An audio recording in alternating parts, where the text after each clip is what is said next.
Thank you for joining me today. It's Brian Gubernick, and welcome to the No Days Off podcast, where we believe that every single day brings a new opportunity to get better.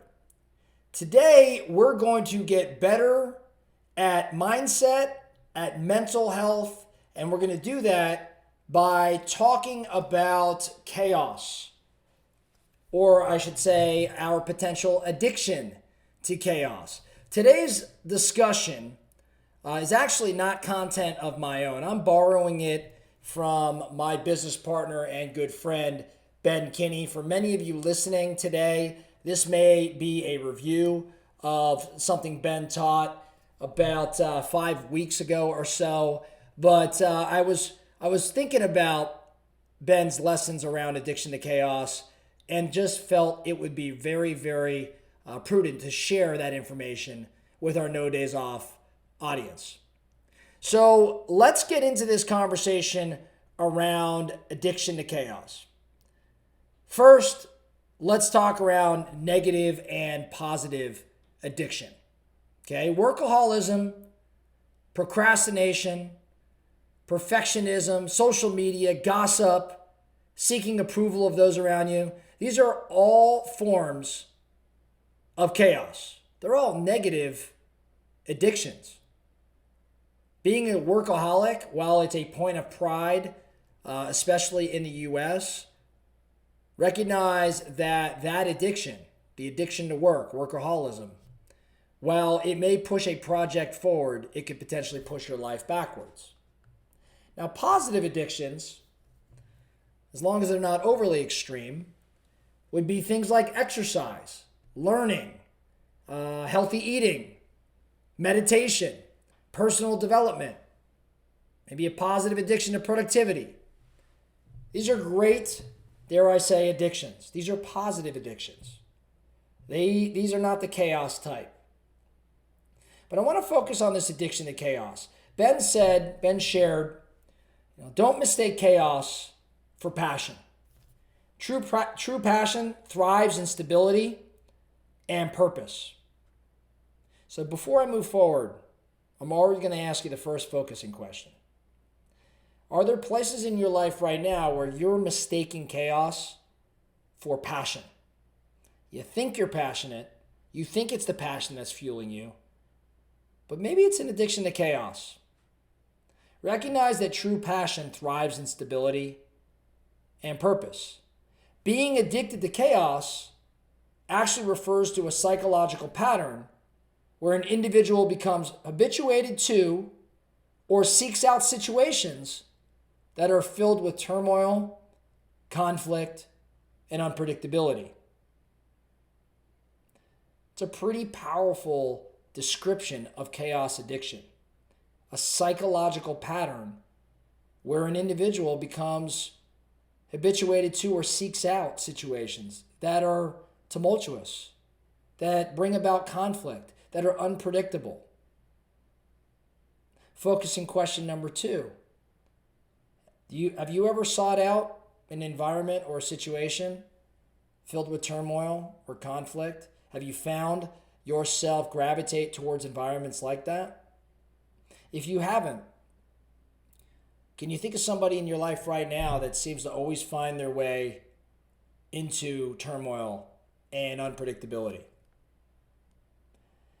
An addiction to chaos is characterized by a craving for drama, for intensity, and the adrenaline rush that comes from living in a state of constant chaos. This constant chaos is really thrill seeking.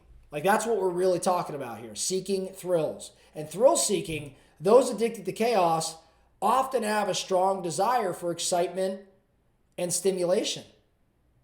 They may actively seek out or create situations that generate intense emotions or intense drama or intense conflict. The unpredictability and the adrenaline rush that accompany this type of chaos, they can be very, very, very addictive for some individuals. And it leads to, call it what it is, it leads to a life, a world of dysfunction. Those addicted to chaos get trapped in cycles of drama and instability. And again, as I stated at the very start, may often mistake their intensity for a passion or for passion. They may think the fuel is their passion, but the fuel is often just this instability, just this drama seeking, just this intensity. It can go on long enough to where chaos becomes familiar, and in some cases even comforting, despite all of the negative side effects, the byproducts of this addiction to chaos. So here's what I want you thinking about. I want you asking yourself, are you seeking chaos more than you're seeking stability? Do you get energy from these things? Do you believe that maybe that is a place that you're naturally gravitating to? And if so, do you have to do something about it? Do you have to make any changes? There's an emotional dependency that Ben talks about. We can become emotionally dependent on the ups and downs of chaotic situations. And anytime we use a word like dependence, I can't speak for you, but it scares me a bit, right? Like if I'm dependent, like my behavior in this particular case, my emotions are dependent on a situation, doesn't sound very healthy to me. We may become addicted to the emotional roller coaster and find it difficult to detach ourselves from the drama. And this emotional dependency can make it challenging to break free from the cycle of chaos. So how do you overcome this addiction?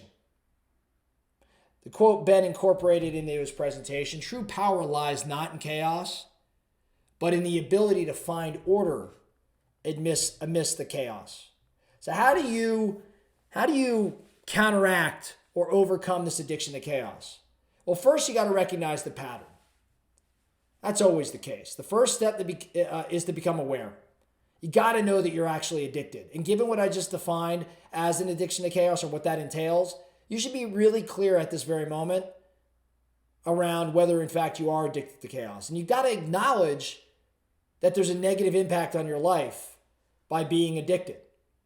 That negative impact could be relationships, it could be family, it could be your business, it could be your health. Odds are, if you're addicted to chaos, there are some negative things going in your world right now. There's been a negative impact. And you have to reflect on these patterns that contribute to this chaos addiction and acknowledge the consequences they're having on your well-being. Now, once you're aware, you got to identify the motivations. What's motivated you to be addicted to chaos? Is it rooted in a fear of boredom? Maybe in thrill seeking or a need for excitement? Maybe a desire to control? Maybe it's unresolved emotional issues from your past.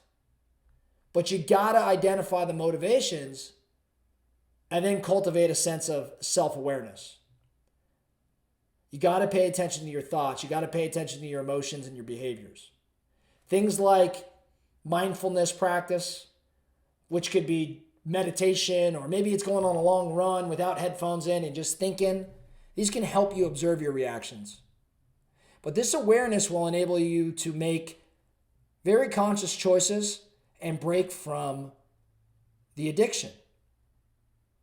In addition to overcome this addiction, we got to set up some healthy boundaries.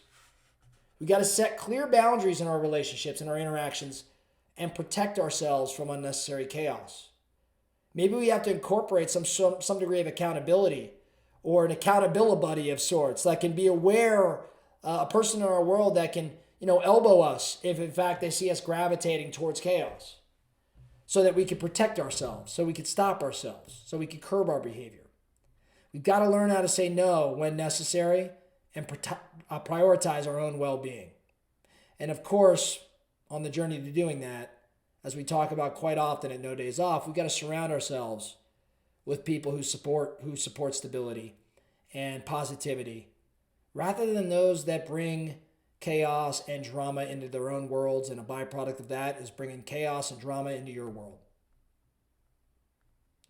So in conclusion, I think that this awareness around a potential addiction to chaos, we've got to take action, because the truth of the matter is there's a domino effect in that once it starts, if we do not curb it, the momentum is created and it could put us down a potentially dark path, one that we didn't choose or never wanted to go down. So bringing accountability into our world, being aware of our surroundings, creating more awareness, embracing more calmness, learning how to take different steps or steps in order to stay away from the chaos and drama, building a team, bringing the right people around us, and practicing self-care, some really, really key things to be doing so that if in fact you're finding yourself go down that path, well, you could channel it differently, go a different direction. That's all we have for today. The No Days Off podcast. Thank you so much for listening. And remember, every single day brings a new opportunity to get better. So let's get after it.